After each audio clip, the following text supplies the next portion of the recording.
제가 어렸을 때 읽었던 이러한 이 고전 가운데에서 제가 감명을 엄청나게 받았던 책이 있는데, 여러분들도 잘 아시는 이 장발장이라고 하는 이야기입니다. 나는 사실 그걸 처음 대했을 때는 누가 썼고 또 제목이 정확하게 뭐고, 제목이 그냥 장발장인 줄 알았어요. 나중에 커서 보니까 그 빅토르 위고라고 하는 사람의 작품이고, 그 이름이 라미제라블이라고 하는 이러한 제목을 가지고 있는 책인데, 그 안에 나오는 주인공이 장발장이었죠. 그 이야기 여러분들 너무 잘 아시죠? 이 장발장이 빵 하나를 훔친 죄로 말미암아 19년 동안 감옥살이를 하고 나오게 되는데, 이 추록을 한 다음에 사회에 나와서 살려고 했을 때 아무도 그를 환영해 주지도 않고 그에게 뭐 도와주는 사람이 아무도 없었습니다. 전과자라고 해가지고 빵도 팔지 않고 여관에서 재워주지도 않고, 정말 아무것도 할 수 없는 이러한 삶을 직면하게 되었는데, 어떤 사람이 이 장발장에게 이야기하기를, 교회에 가면 신부님이 잠도 재워주고 밥도 주고 그러니까 한번 교회를 찾아가 봐라 해가지고 장발장이 그 사제관을 찾아가게 되죠.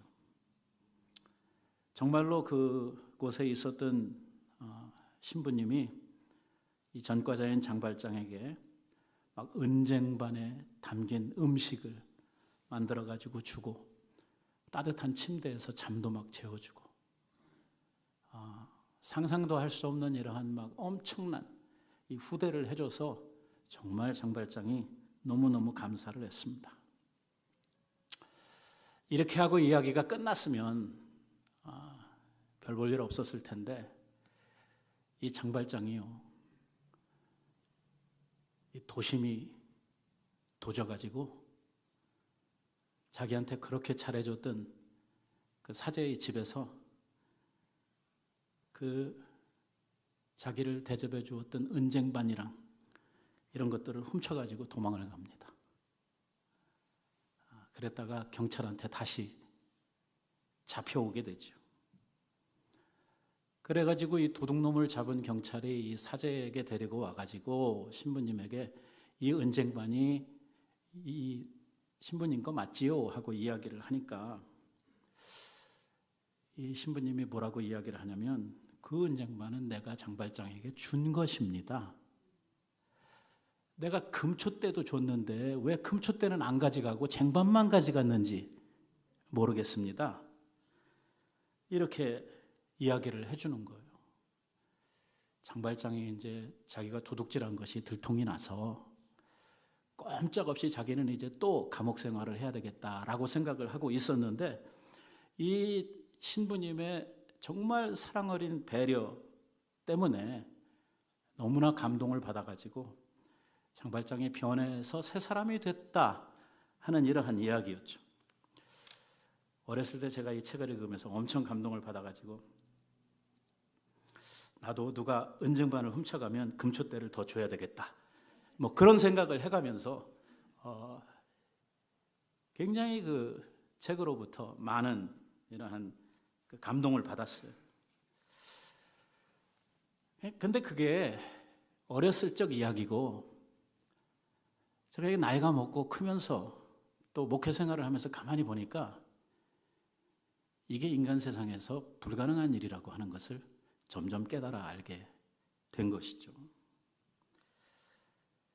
사람이 한순간 이렇게 착해지거나 얼마 동안 착한 척 할 수는 있는데, 사람이 근본적으로 변화돼서 새 사람이 된다고 하는 것은 거의 불가능하다 하는 것을 이렇게 살면서 배우고 깨닫게 된 것이죠.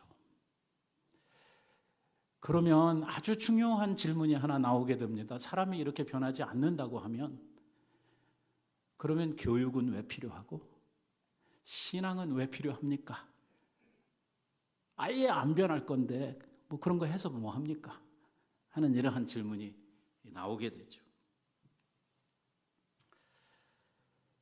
참 사람처럼 변하지 않는 게 없는 것 같습니다. 변했나 싶었는데 조금 시간이 지나고 나보면 도로 제자리에 가 있는 이러한 모습들을 우리는 수없이 발견을 하게 되고요. 우리들 자신들을 보고 정말 실망하고 날마다 내 속에서 탄식하고 절망하는 것이 뭐냐면, 왜 나는 이 모양 이 꼴일까? 나는 왜 그렇게 정말 새로운 결심도 많이 하고 내가 잘해보겠다고 하는 생각도 많이 하는데 왜 나는 맨날 여기서 이렇게 헤매고 있을까 하는 이러한 이 삶의 결말들이 우리들을 얼마나 괴롭히고 있는지 모릅니다. 이런 변하지 않는 본성 때문에 우리들 자신들도 참 많이 힘들어하고 아파하고 하나님 앞에 괴로워도 하고 수없이 회개도 하고 결심도 하지만 그렇게 잘 안 변해요. 뭐 좀 우리의 마음에 은혜가 있는 동안은 조금 나아진 것 같고 조금 변한 것처럼 보이는데 이게 얼마 못 가더라는 것이 문제입니다. 참 답답합니다. 결국 알게 되고 결국 깨닫게 되는 것은 무엇이냐면 사람은 변하지 않는다는 것입니다. 성경도 우리들에게 이 사실을 증명합니다. 표범이 그 가죽에 얼룩덜룩한 것을 스스로 변하게 할 수 있겠느냐라고 우리들에게 묻습니다. 안 되는 거죠. 결론은 뭐냐면 우리가 어떤 노력을 통해서 어떤 결심을 통해서 내가 뭘 다짐하고 내가 뭘 노력을 해서 이래서 내 자신을 변화시켜보고 내가 좀 새로운 사람이 되겠다? 이거 불가능하다는 겁니다.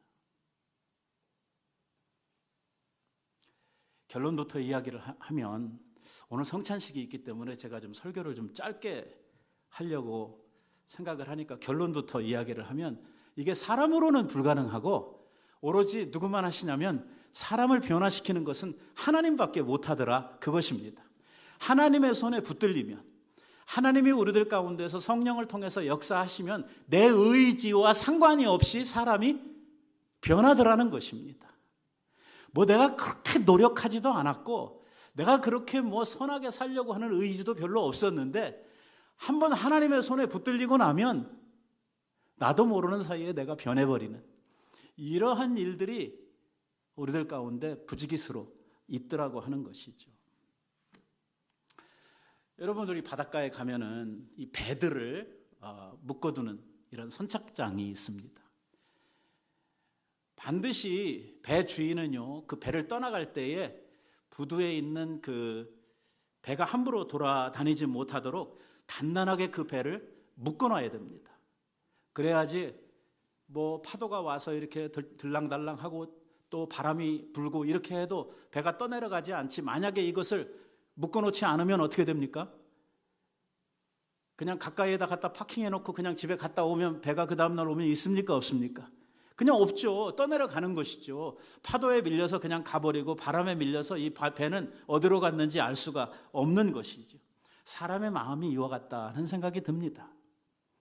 오늘 우리들의 마음을 어디엔가 붙들어 매고 무언가에 붙들려야 이게 움직이질 않고 거기에서 제대로 그 마음이 정박해 있는 것이지, 만약에 우리들이 무언가에 우리들 자신들을 붙들어 매지 않으면 우리의 마음은 정처 없이 흘러다닐 수밖에 없고 우리들이 만나는 이러한 환경들 또 내 자신의 어떤 감정이나 기분들 이러한 것들에 의해서 우리의 삶이 너무나 다양하게 바뀌어지고 변할 수밖에 없다고 하는 것이죠.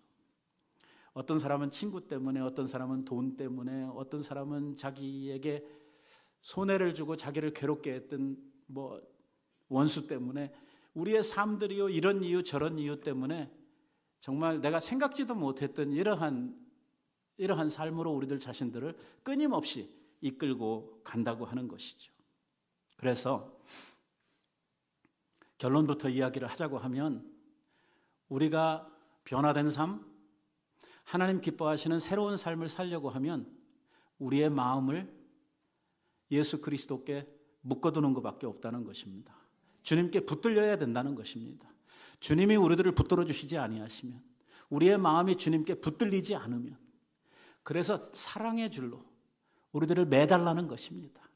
우리들을 꽁꽁 묶어달라는 거예요. 주님의 품에서, 주님의 그 사랑 안에서, 오늘 주님의 그 말씀의 교양 안에서 우리들이 떠나가지 않도록 우리들을 묶어달라, 우리들을 붙들어달라라고 우리가 하나님 앞에 기도하게 되는 것입니다. 예수님은 오늘 우리가 아까 읽었던 비유의 말씀을 통해서 우리의 마음에는요, 반드시 주인이 있어야 된다는 것입니다. 주인이 없는 빈 마음은요, 사단의 운동장이 될 수밖에 없다는 것입니다. 아마 이 이야기를 여러분들이 많이 성경을 통해서 읽고 듣고 하셨을 줄로 압니다. 43절에서 더러운 귀신이 사람에게서 나갔을 때에 물 없는 곳으로 다니며 쉬기를 구하되 얻지 못하고 라고 하면서 어떤 귀신 들린 사람이 있었는데 그 사람에게서 귀신이 떠나갔다고 하는 이러한 이야기로 이 비유의 말씀을 시작을 합니다. 자, 귀신에 붙들렸던 마음이에요. 이거를 오해하지 말아야 되는 것은 우리가 일반적으로 생각하는 귀신 들린 사람 그런 뜻이 아니고, 귀신 들려가지고 막 이상한 짓 하는 그런 사람이 아니라 우리의 마음이 원래 사단에게 붙들려 있어요. 죄 가운데 있는 자연인들의 마음은 누구의 소유냐? 세상의 왕, 공중의 권세 잡은 자, 곧 죄의 결과로 말미암아 우리들에게 주어진 사망이라고 하는 것 위에 사망의 권세를 가지고 왕 노릇하는 마귀의 소나귀에, 그들의 손에 붙들려 있다는 것입니다. 그러니까 자연인들의 마음의 주인은 누구냐면 사단입니다. 그런데 어떻게 됐는지는 확실하게 알 수 없지만 이렇게 귀신이 들렸던 사람에게서 그 귀신이 떠나가게 되었습니다. 그리고 그 마음이 이제 빈 마음이 된 것이죠. 그러면 어떻게 해야 됩니까? 마음을 그냥 비워두면 되는 것이 아니고 마음에는 반드시 주인이 필요하다는 것이죠. 이 자리에 이제 마귀가 떠나가고 귀신이 떠나갔으면 그리스도를 모시고 하나님을 내 주인으로 모셔야 되는 이러한 일을 해야 되는데 이 친구가 가만히 빈 마음을 그냥 가지고 있었다는 것입니다. 이 사람을 붙들어주는 사람, 주인이 없는 이러한 빈집, 빈 마음으로 지내게 되었다고 하는 것이죠. 그 사람에게서 나간 귀신이 자기가 또 거쳐야 될 곳이 어딘가 해가지고 이곳저곳을 이렇게 다니는데 마땅하게 자기가 거쳐야 할 만한 곳을 찾지를 못했을 때에 아무래도 옛날에 있던 집이 훨씬 좋다 이래가지고 그 집으로 다시 돌아가게 되는데, 이게 돌아갈 때 지 혼자 그냥 가는 게 아니고 자기보다도 훨씬 더 악한 이러한 귀신 7명을, 친구 귀신들을 초청을 해가지고 같이 그 옛날 자기가 있었던 그 집에 들어갔다는 것입니다. 그래서 원래 있었던 그 형편보다 훨씬 더 악하고 나쁜 이러한 상태로 그의 마음이 변해버리는 이러한 일이 있었다고, 이렇게 그래서 그의 삶이 훨씬 더 비참하게 되었다고 이야기를 하고 있는 것이죠. 사람의 마음은요, 무언가의 조정을 받도록 되어 있습니다. 그래서 성경은 우리들에게 마음에 대한 이야기를 너무 많이 합니다. 오늘 지금 설교 시간이 많이 제한되어 있기 때문에 제가 성경 구절을 하나하나 들어서 설명을 하지 못하지만 우리 성경 안에는요, 우리의 마음을 지켜야 되는 이야기에 대해서 수도 없이 많이 이야기를 하고 있습니다. 가장 우리들이 쉽게 그리고 많이 알고 있는 말씀 중에 하나가 무엇이냐면, 우리가 인생을 하노라면 지켜야 할 것들이 많다고 이야기를 합니다. 그렇죠. 지켜야 될 게 많지. 건강도 지켜야 되고 내 재산도 지켜야 되고 가족도 지켜야 되고 뭐 지켜야 될 것들이 한두 가지입니까? 그러나 그 모든 지켜야 될 것들 가운데 가장 중요한 것이 뭐냐면 네 마음을 지키라고 이야기를 합니다. 마음을 잃어버리게 되면 모든 것을 다 잃는다고 이야기를 하죠. 그리고 자기의 마음을 지키는 사람은 성을 빼앗는 용사보다 더 큰 자라고 이야기를 합니다. 마음을 지킨다고 하는 것이 얼마나 중요한 일인지 성경은 우리들에게 거듭거듭해서 이야기를 하고 있는 것이죠. 이 마음에 대해서 성경이 정말 여러 각도로 이야기를 하고 있지만 마음은요, 우리들 속에 보이지도 않고 우리가 많이 신경도 쓰고 있지 않지만 이 마음이라고 하는 것은 우리의 인생을 이끌어가는 키와도 같은, 배로 이야기하면 그 키와도 같은 이러한 역할을 하고 있는 것이 마음이라는, 마음을 잘 쓰고 이 마음을 잘 관리하면 우리들이 얼만큼 더 행복하고 아름다운 인생으로 우리들의 이 삶을 이끌어갈 수 있는데, 마음을 잘못 쓰게 되면 결국은 우리들은 불행해질 수밖에 없고 결국 내 자신을 패망에 이르게 하는 이러한 일이 우리의 마음으로부터 출발을 한다고 이야기를 합니다. 마음 먹기에 따라서 어떤 사람들은 짐승 같은 이러한 일을 할 수도 있고 악마 같은 짓을 할 수도 있는 것입니다.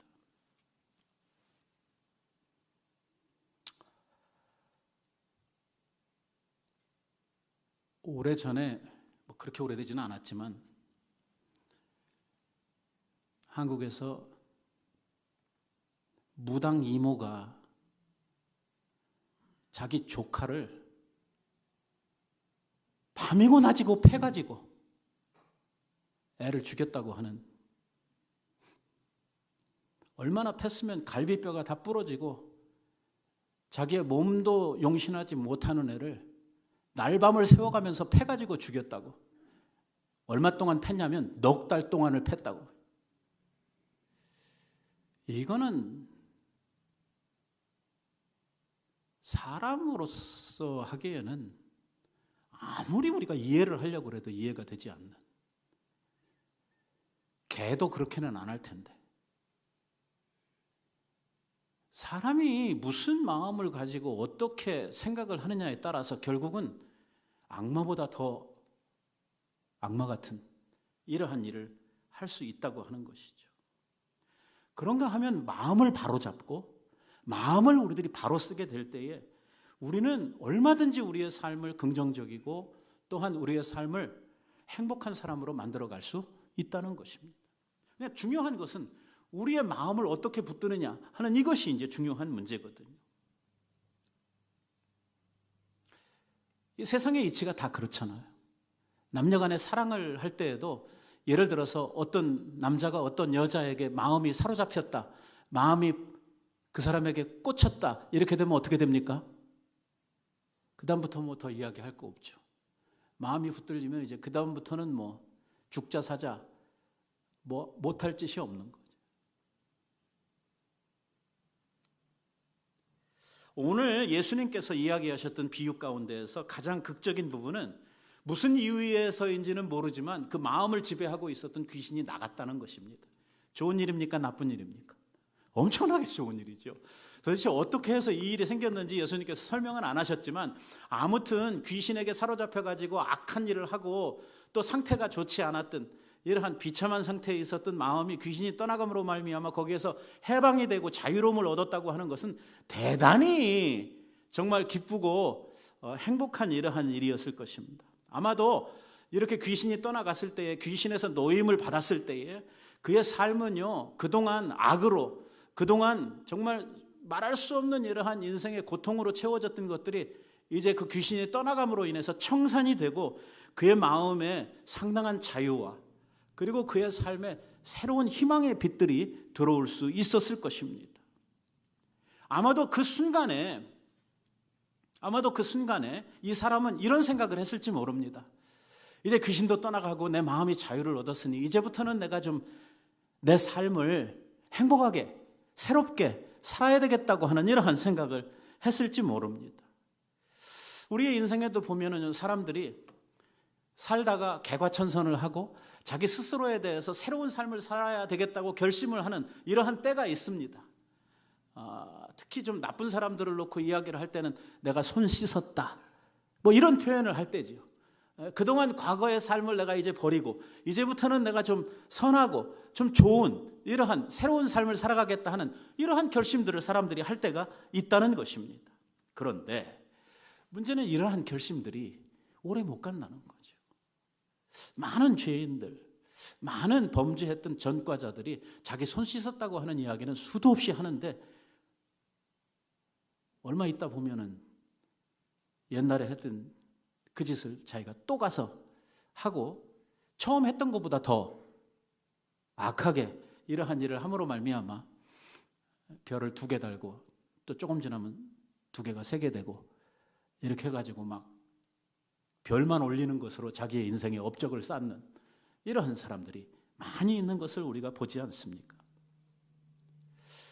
마음에서 귀신이 떠나가고 그 마음이 비었을 때에 생겨나는 것은 뭐냐면 처음에는 자유가 느껴지고 처음에는 기쁨이 찾아오지만 빈 마음으로 시간이 흐르게 되면 그 마음에는 뭐가 채워지냐면 공허함, 허무함이라고 하는 것, 외로움이라고 하는 것이 그 마음을 사로잡게 되는 것이죠.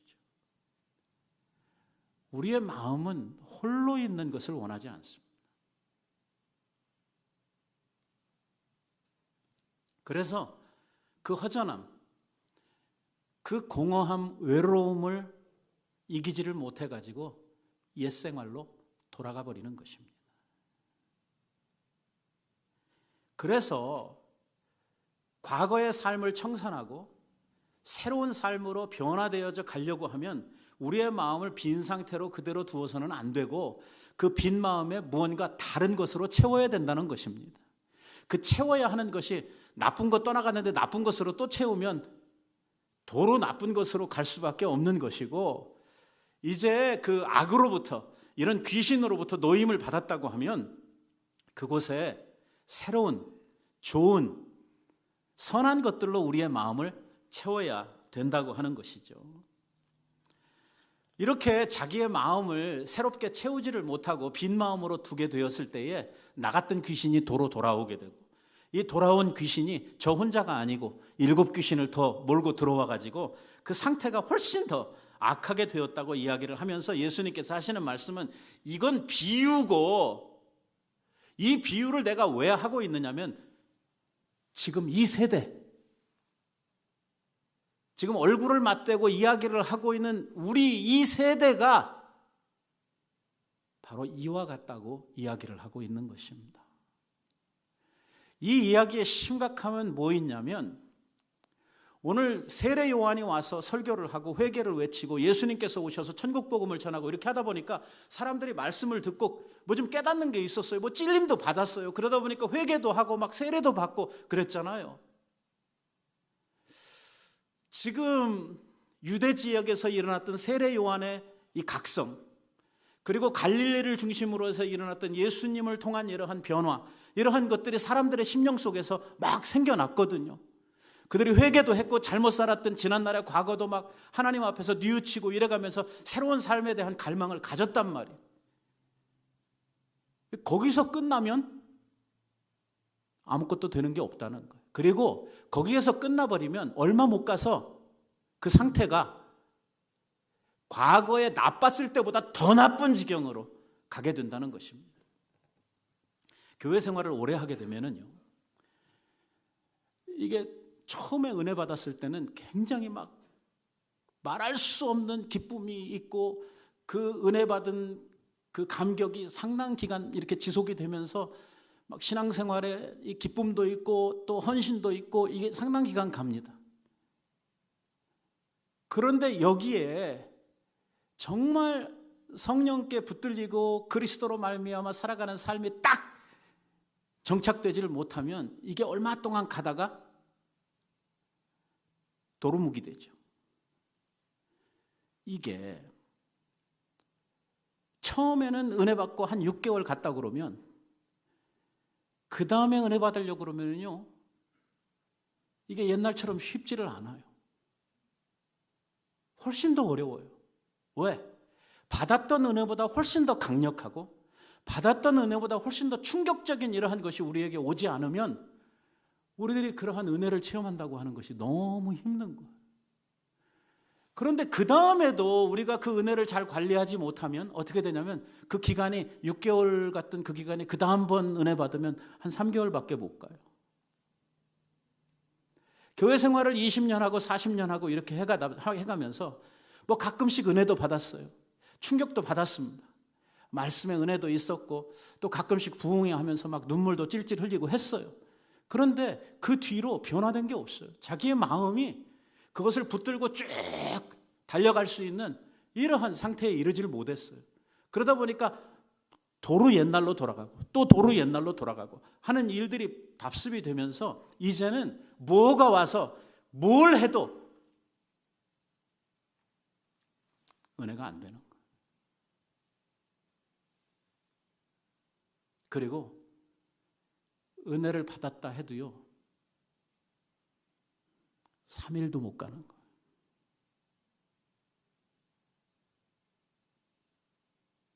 이쯤 되면 우리의 마음은 정말 그 비참함이 이루 말할 수 없는 거예요. 은혜를 한 번도 못 받았던 사람만 또 못한 거죠.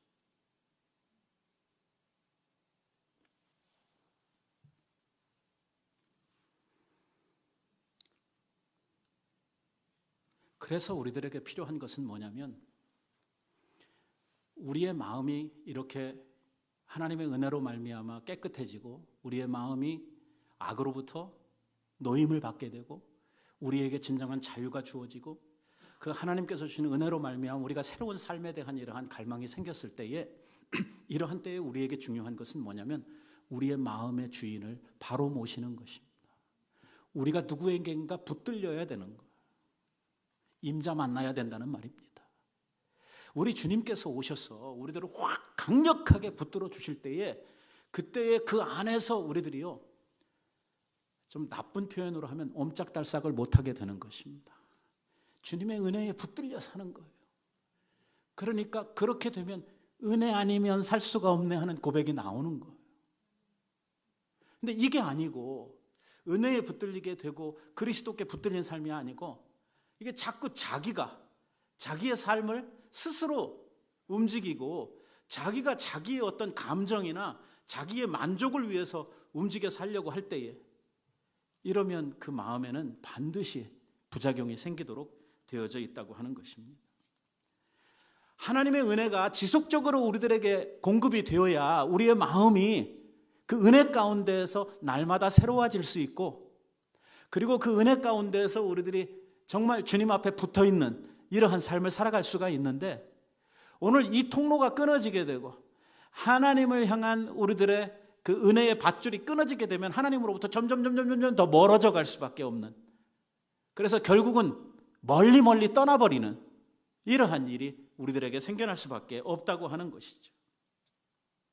이렇게 되면 우리들의 마음이 침체되게 되고 더 나아가서는 마음이 막 강팍해지고 이러면서 이제는 은혜와는 전혀 상관없는 이러한 사람으로 변질되어져 버리고 만다고 하는 것입니다. 문제는 이것입니다. 한번 은혜 받았다고 해서 끝나는 게 아니라는 게 문제예요. 여러분 어쩌다가 한번 은혜 받고 나면 이게 주님 앞에 갈 때까지 쭉 그렇게 그 은혜 속에서 살 수만 있다고 하면 얼마나 좋겠습니까? 그리고 그 은혜가 나한테 쭉 지속되어져 가면 얼마나 좋겠어요. 그렇지 않거든요. 육신을 입고 있는 우리들은요 우리들 안에 뭐가 있냐면 아직도 다 해결하지 못하고 주님의 나라에 갈 때까지 해결되지 않는 죄의 욕망이 우리들 속에 아직도 살아서 펄떡펄떡 뛰고 있다고 하는 것이 문제거든요. 이것을 제어하지 못하고 이것을 우리들이 조절을 못하면 결국은 그것에 의해서 우리들이 삼키운 바 되는 삶을 살 수밖에 없다고 하는 것이죠. 이 죄의 속성이 이 죄의 욕망이라고 하는 것이 꼭 뭐 같으냐면 바이러스 같아가지고요 우리들이 은혜가 충만하고 우리들이 이것을 버텨낼 만한 이러한 은혜 가운데 있을 때는 이것이 우리 속에서요 크게 역사를 못해요. 있기는 있어요. 없는 거 아니에요. 그냥 바이러스처럼 숨어 있는 거예요.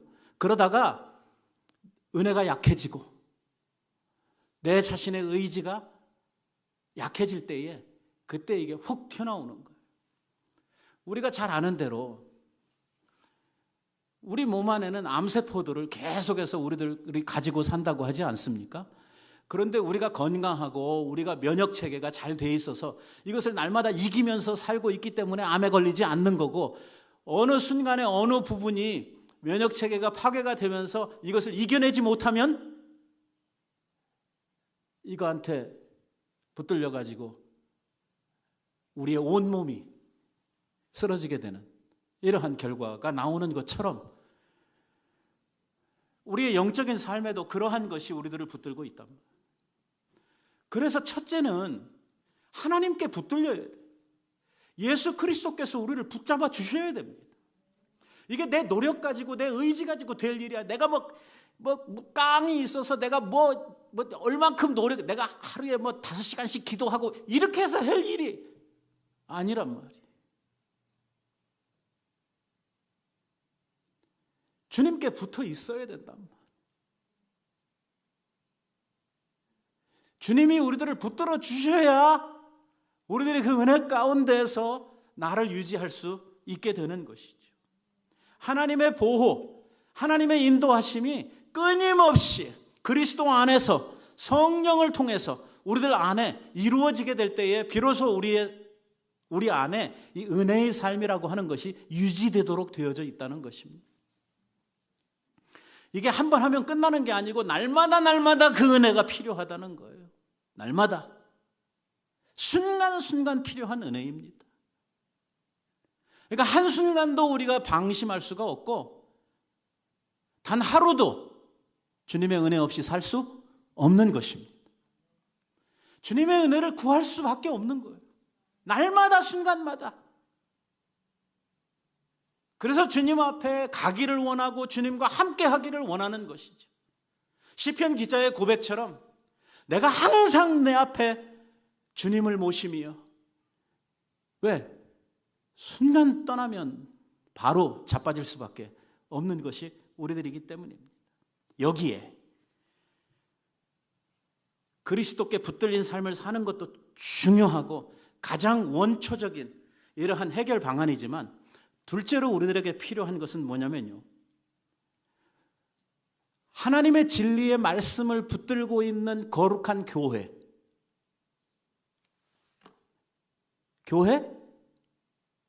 하나님의 진리의 기둥과 터가 되는, 하나님의 말씀의 기초가 되는 이 교회 공동체 안에서 보호를 받는 일이 중요합니다. 그것이 바로 우리가 혼자 신앙생활 할 수 없는 이유입니다. 혼자서 기도도 할 수 있고 혼자 찬송도 부르고 혼자 예배도 드리고 할 수 있습니다. 그러나 혼자 안 되는 게 있습니다. 오늘 우리들은요, 이 교회 공동체에 있는 다른 지체들, 다른 형제들, 우리 교회에 있는 이 가족들로부터 함께 보호를 받고 함께 가면서 누리는 이러한 신앙의 시너지라고 하는 것이 우리들 안에 있다고 하는 것입니다. 내가 부족한 것들, 내가 모든 면에서 모든 은사가 다 충만하게 있는 게 아니잖아요.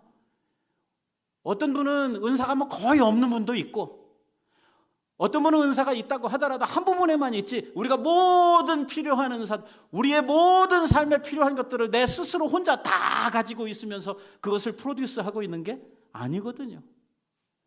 그 교회 공동체 안에 오면은 그러한 은사를 가진 사람들이 수없이 많아요. 다양한 은사들을 가진 다양한 성도들이 있죠. 그건 목사인 저도 마찬가지. 제가 주님으로부터 받은 은사가 있고 은혜가 있는가 하면 여러분들이 받은 은사가 있거든요. 이번에도 제가 한국에 가서 있으면서 정말 여러분들로 인해서 받는 이러한 그 은혜와 감사가 마음속에 아주 절실하게 충만하게 느껴졌단 말이에요. 이렇게 서로 주고받거든요. 이 적어도 교회라고 하는 거룩한 공동체는 진리 안에서, 말씀 안에서 움직여지고 있는 공동체이기 때문에 오늘 그 공동체 안에서 생활을 하면서 다른 사람들로부터 이러한 은총을 함께 누리며 산다고 하는 것이 얼마나 중요한지 모른다는 것입니다. 예수님께서 조금 아까 했던 이야기 가운데 이 이야기를 한 것을 기억하십시오. 예수님의 친가족들이 예수님을 찾아왔어요. 그죠? 예수님의 어머니가, 예수님의 동생들이 예수님을 찾아왔어요. 할 말이 있다고. 그래가지고 제자한테 우리가 왔다고 기별해달라. 예수님한테 가가지고 예수님의 친어머니, 예수님의 친동생들이 지금 예수님한테 할 말이 있다고 찾아왔습니다. 예수님께서요, 정말 딴 사람이 들으면 아주 진짜 이해하기 힘든 싹 수 없는 소리를 예수님께서 하시죠. 뭐라고 그래요? 누가 내 어머니고 누가 내 동생이냐? 아니, 누구긴 누구예요? 예수님 어머니가 어머니고 동생이 동생이지. 예수님께서 하시는 말씀을 보세요. 오늘 이 이야기를 하시면서 누가 내 어머니고 누가 내 동생이냐? 제자들을 향해서 가르치면서 아버지의 뜻대로 행하는 자라야 그가 내 어머니고 내 형제니라. 하나님의 새로운 가족에 대한 이야기를 하세요. 우리가 서로 도움을 주고받고 해야 될 참나온 영적인 가족이 뭐냐 하는 이야기를 하시는 거예요. 그 이야기를 어디에다 하세요? 지금 귀신 나갔다 들어온 이 이야기를 하시면서 그 후반부에서 이 이야기를 하시는 거예요. 뭐예요? 오늘 우리들이 이 악한 세대 가운데에서 우리들을 넘겨뜨리려고 호시탄탄 그 기회를 엿보고 있는 이러한 악한 세력들, 귀신들, 그 악한 영들로부터 우리들을 지키려고 하면은요, 뭐가 필요하냐면 바로 이런 어머니, 이러한 형제들, 이러한 자매들이 우리들에게 필요하다는 거예요. 그 사람들에 의해서 내가 보호받고 또 그 사람들과 함께 그 길을 가면서 우리들이 은혜의 삶을 유지할 수가 있다는 것입니다. 함께 모여서 주님의 말씀을 듣고 우리가 함께 기도할 때에 마귀의 세력들이 무너지게 되고 하나님이 주시는 놀라운 기적들이 우리들 가운데 나타나면서 오늘 믿음의 공동체는 승리의 길로 함께 나아갈 수가 있게 된다고 이야기를 하고 있는 것입니다. 우리들이 이러한 악한 세력들을 이기고 우리들이 정말 하나님의 자녀들로서 선한 일을 위하여 변화된 삶을 살아가려고 한다고 하면 첫째는 하나님께 붙들린 삶을 살아야 됩니다. 주님께 붙들려야 돼요. 주님께 사로잡히지 않으면 절대로 이 일은 이루어질 수 없습니다. 주님께 사로잡히는 일만큼이나 중요한 것은 뭐냐면 교회 공동체의 보호를 받고 교회 공동체와 함께 하면서 오늘 그들을 통해서 하나님의 무한한 은혜를 우리들이 공급받는 일입니다. 오늘 이것이 나를 지키고 내 마음을 지키는 이러한 일이 된다고 예수님께서 말씀하고 있는 것이죠. 여러분, 은혜 받고 그 은혜 쏟기를 몇 번쯤 하셨습니까? 이제는 뭐 부흥회를 해도 별로 와 닿는 것도 없고 이 답답하고 칼칼한 마음을 해결할 길도 없이 시간만 보내고 있는 분들이 계시다면 오늘 주님이 우리들에게 주시는 이 말씀에 귀를 기울이시기 바랍니다. 지금이라도 주님께 붙들려야 합니다. 내가 뭐 하려고 해서 안 됩니다. 아무리 노력해도 결코 이룰 수 없습니다. 무조건 주님께 붙들려야 합니다.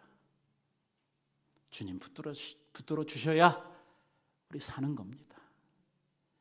그리고 교회를 우습게 생각하면 안 됩니다. 우리가 보는 한 사람 한 사람은 좀 우스워 보일지 모르지만 그들이 우습지 않은 이유는 그들 가운데 누가 함께 계시냐면 하나님이 함께 계시기 때문입니다. 하나님의 권세가, 하나님의 능력이 그 가운데 함께 계시기 때문에 우리가 결코 교회를 우습게 볼 수 없는 것입니다. 교회는 하나님의 능력과 권세가 나타나는 곳이기 때문입니다. 이 교회를 통해서 여러분들이 이러한 하나님의 은혜를 날마다 누리면서 은혜의 삶, 변화된 삶을 여러분들이 영위해가는 이러한 축복이 우리들의 미래에 충만하게 되기를 바랍니다. 우리 오늘 성찬식 하는 날인데요, 주님과 연합하는 날입니다. 주님의 피와 주님의 살을 우리들이 먹고 마시는 날이죠. 오늘 이 성찬의 가장 중요한 의미는 바로 그리스도와 연합한다는 것입니다. 그래서 오늘 이 성찬식을 거행하는 동안 믿음으로 나를 위해서 십자가 지시고 나를 위해서 희생의 값을 지불해 주신 주님의 죽으심을 우리들이 생각하면서 오늘 하나님께서 베푸신 사랑에 감격하고 그 은혜가 우리들 속에 충만해지는 시간 되시기를 간절히 소원합니다.